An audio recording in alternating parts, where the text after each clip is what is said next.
Hi, kids. Happy New Year. It's Mr. Fallis with children's message for the end of January. I was thinking about how many different jobs there are out there that people do, that adults do. And I came up with a small list. I'll bet you can add some of your own. Here's my list so far. I have a business owner or a business person. I have a policeman or policewoman, an office worker, someone that works in construction, a doctor, a nurse, a firefighter, a lawyer, a plumber, a store worker, any kind of store, from Walmart all the way to a smaller store, a shoe store, any kind of store, a store worker. And so there's all kinds of different things people do for their work. So I wonder what your parents do. My dad was a teacher and also worked as an administrator in a school district. And my mom was a daycare worker for a long, long time. But no matter what they do, I'm sure you know your parents work hard to make sure that you have a place to live and good food to eat. My first job when I was 15 years old was in a restaurant. I worked as a busboy. Do you know what a busboy is? A busboy doesn't have anything to do with a school bus.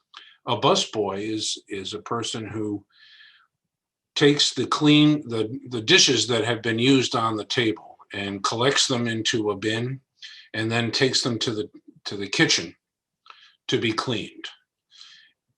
They call the busboy a person who busses the tables, collecting up all the dishes from the table after the people that were dining at the table, when they leave, collecting the dishes into a bin and putting them on a cart and bringing them into the kitchen to be washed. That was my job as a 15-year-old. And I did that a couple of nights a week in high school. I wonder if you have any jobs. Do you have any jobs maybe at home that you do? Like maybe chores that you do around the house? I know I had some chores. There are jobs that people do in our church too, you know. And I have some drawings here of different kinds of church jobs. One of them, as you know, that I'm involved in is the music ministry. We have groups of people that are in the choir, and we have the music ministry team that sing. We have Mr. and Mrs. Nelson that play piano and also help sing. And so the music ministry, of course, is an important job in the church. What about this one? Food. After church, we like to go into Cordes Hall and have a brunch, don't we? We enjoy different fruits and vegetables and snacks and baked items and coffee and drinks.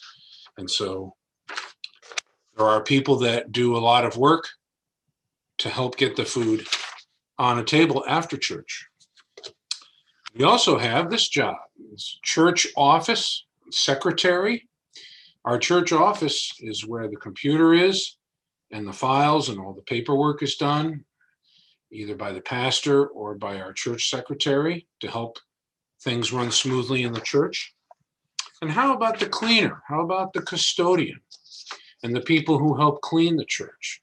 You don't know that they're there because they could show up during the week and clean up the sanctuary and clean up Cordes Hall and help keep the whole church nice and clean. Every room, the offices, the bathrooms, the sanctuary, Cordes Hall, and the hallways and the classrooms upstairs and downstairs.